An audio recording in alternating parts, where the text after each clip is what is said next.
It's time for a Q&A, so insert really dumb B-roll of a car that's worth absolutely nothing.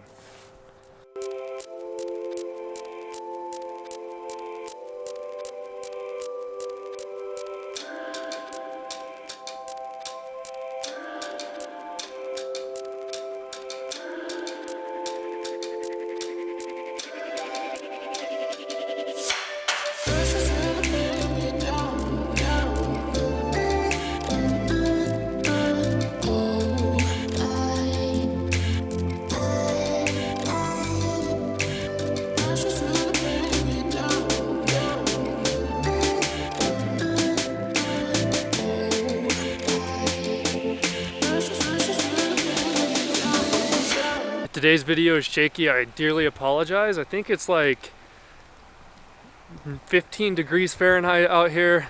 Very freaking cold, but we are back on the R6. Now don't get me wrong, the R6 is not a bad camera by any stretch of the imagination. It's actually probably my perfect camera at the moment, and it might come as a little bit of a surprise to most of you, but I again exchanged my Fujifilm XT4 to go back to this Canon R6. This was a decision that I thought long and hard about. Let me just tell you, that XT4 autofocus is whack. But this is besides the point. This is not the point of this video. Today we're going to be answering some questions that you guys have had in past videos. I've been telling everybody to jump in those comments and ask me questions, so I'm going to go ahead and answer those today. If you guys have any questions for future videos, leave them down in the comments in this Q&A video, and I'll make sure to include you in the next one.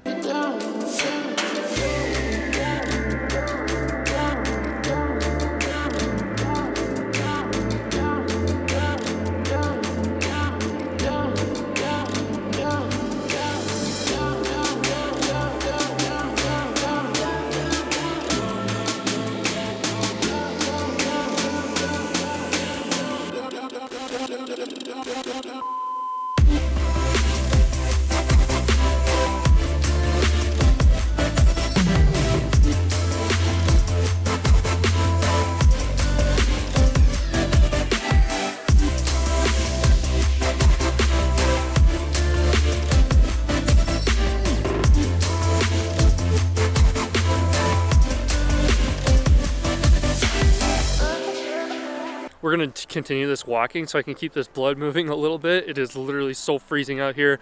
Bird, my man's went from playing on the sticks to playing in the leaves. Love you, Willie. Yo, he's talking about that last video. I was doing some fun fall leaf activities. That didn't last very long with the snow here, but Bird, I appreciate you.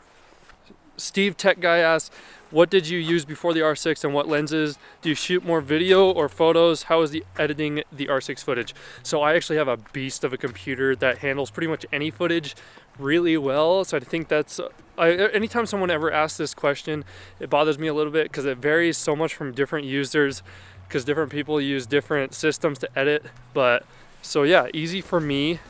In terms of lenses, I've actually only been using kit lenses recently for video. It's not as important for me, and separation of background, I tend to have a lot of distance between me and my background. So in terms of fast aperture lenses and things like that, just don't appeal to me at the moment. So yeah, right now I'm using the 24-105 f4 to 7.1 IS on this Canon R6. And as far as whether I shoot more photos or videos, I actually tend to shoot way more video. I'm primarily a video shooter, and I do some photos. I do some professional photo shoots for different people, portraits and things like that for families.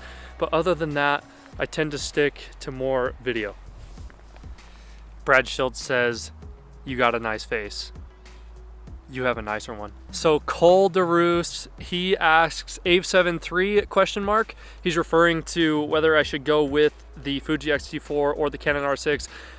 As far as the Sony a7S III goes, I am actually a hybrid shooter. I do shoot some photos, and it doesn't have the high enough megapixel count for me when shooting professional photos, especially when they're going to be blown up in prints. Also, I don't have the $5,000 or whatever it's going to cost me for a lens and the camera. So yeah, that's my decision-making process behind getting this R6. It's been absolutely incredible for me.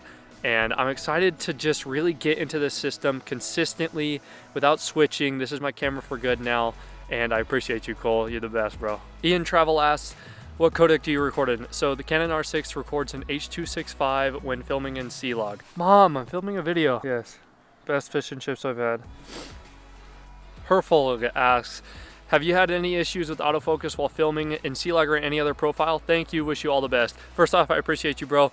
I have not had any issues with C-Log, other than one thing. When I'm filming in C-Log in really low light, the autofocus does tend to hunt a lot. I'll throw a little clip right here while you're listening to this. But yes, autofocus does struggle a little bit when filming in C-Log in low light. So try to find a well-lit area to film in when you are autofocusing and filming in C-Log. We have Rick Cedarholm, and he says, I suppose if I were primarily a video shooter like you, I'd maybe have issues with overheating, but being mainly stills, the R6 is amazing for me.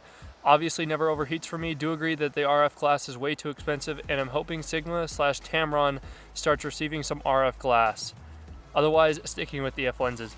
So honestly, in this weather, I'm not gonna have to deal with any overheating issues, but on the lines of RF glass, yes, it is insanely expensive. For professional photographers and videographers, this could be the absolute solution, because I do think that Canon does have the best glass on the market, but yes, it is so expensive. I have heard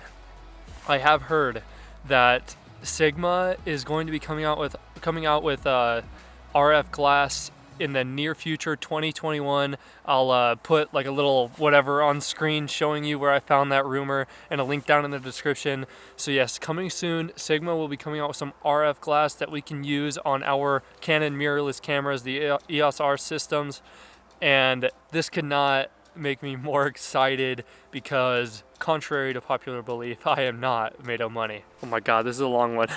Demay, hi Matt, thanks for your video. Please let me know what settings you were using. Were you using C-Log? Were you in manual mode? What lens were you using? Were you using manual focus? If you were in auto exposure, what were your exposure settings? If you were in C-Log, what LUT did you use for color correction? So in terms of the LUT I use, I typically don't use LUTs, but I can really recommend the ones from YC Imaging, specifically the Tribe LUT. I really love the contrasty and desaturated look that gives. And I always shoot in C-Log. I never shoot in auto exposure. I always shoot manual. And I'm using the 24-105 f4 to 7.1 STM IS lens from Canon. I think that answers everything. Also on that same reel, I forgot who asked this, it was deleted, but I wanted to mention it.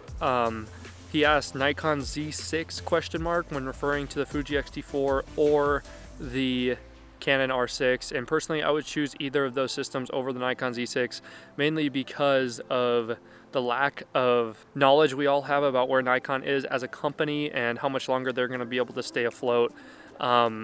Also, both the Canon R6 and the Fuji XT4 have 10-bit video, 4K 60p recording, very good slow motion options as well for video. For those photographers out there, the Nikon is honestly an incredible choice. But if you guys shoot any kind of video, I would choose the R6 or the Fuji XT4 over the Nikon Z6. Noise Ivan, I've known you for a long time, bro. What's up? Had to watch all the videos I missed. Keep up the great content, brother. You're doing great things. Bro, I hope everything's going well with you, my guy. Thanks so much for the gas. I appreciate you, bro. And I'll be keeping in touch. So that's going to do it for me, guys. Thanks so much for tuning into this video, into the Q&A. If you guys want your questions answered by me on a video in the future, be sure to drop down in the comments and ask whatever you'd like, whether it be about my life, about cameras, about PC equipment, literally anything.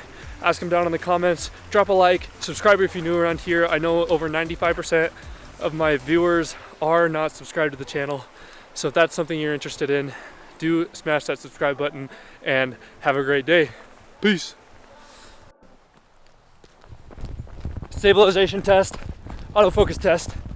How's it holding me? How's the stabilization? Sorry if it's extremely shaky. This is something I wanted to do.